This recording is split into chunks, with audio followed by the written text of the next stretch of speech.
Hey all, Will Healy here.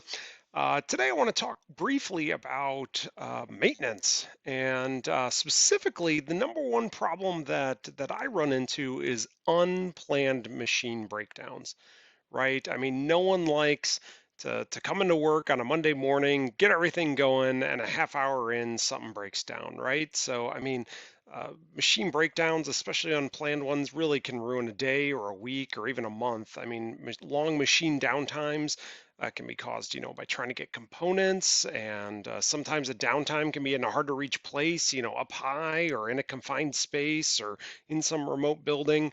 And so, these unplanned machine downtimes, they lead to lost production and lost capacity and lost machine availability. And in the end, that really ends up with lost revenue for us and many other things. So, there's all these buzzwords out there like condition monitoring or condition-based maintenance, predictive maintenance, prescriptive maintenance, preventative maintenance, and reactive maintenance. And in the end,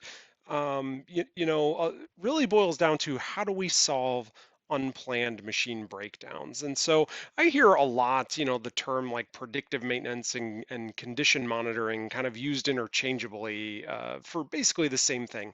How can we use smart sensors and how can we use sensors to monitor the condition of the machine, monitor the condition of the application, monitor the condition of a component, like a motor or a fan or something like this? And how do we make sure that we don't have unplanned machine breakdowns? So I'm curious, do you see a difference between condition monitoring and predictive maintenance, or do you feel like it's all just buzzwords? I'd like to hear your thoughts in the comments. And of course, don't forget to hit follow next to my name at the top.